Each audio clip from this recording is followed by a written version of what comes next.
مرحلة هيك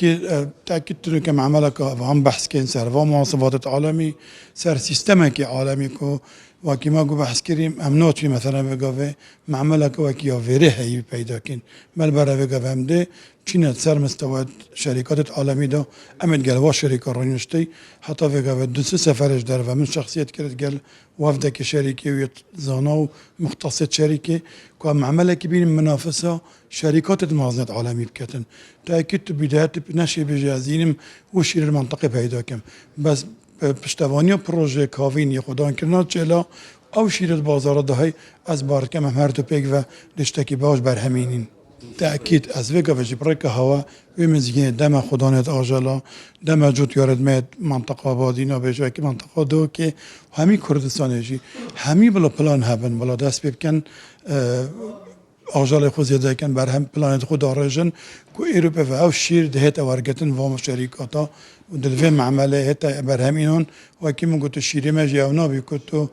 هفته که و ده روزا و اکسپایره و خطر کیفتسا ام ده چی نسر مستویات عالمی شلکین حتی فکر افجور معمله العراق و کردستان جنوبیه نهات یا کردستان و عراقی جی کتو اکسپایر و عمر شیری دیرش کی تو طماب ده شیری تو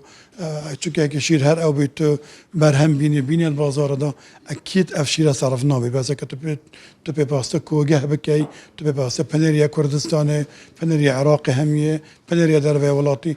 چند شیر جی هبیتن نامید العردی انشالله هر وصف وفیقی جی امین مزگین دین خلقی خو ما پلانت باشه تا انشالله به پشتوانی حکومت حرم کردستان جناب پارزگار دو که ما پلانت باشه تین و کاوین گروه تنسیق گل حکومت حرمه پروژه که کو خدمت منطقه بکتن و هر وقت هنج زانه طفه کافه همه پروژه کاوین گروه بیت دست بکریم با منطقه خرابینیت درش خواهن خرابینیت خدمت کرنی او نبینه که چی فایده که سریع بکت و خوب دت الله که مثلا کارگاه آری و گوه مداد نین روزه 500 تنه گنمی دیکت آر حتی و گوه بوده ورا دو که نه نشر بکنن وی جوره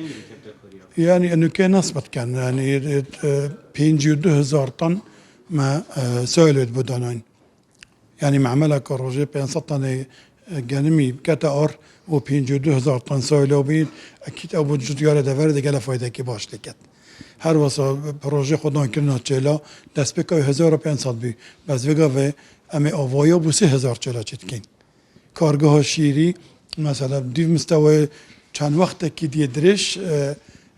ناگت و بر همه کنو کم عملتین کارگاهتین بود چیه ما بهند شیره دوره پیلی ورگیری دلیبت کاری دیگه لگ زیاده و نسبت ناسف گاه بیشن بس رنگ بوان همه پروژه پیک و که دی ببید رنگ پتری 1000 نفر لبت تعیین کن 1000 دلیبت کاری پیدا بن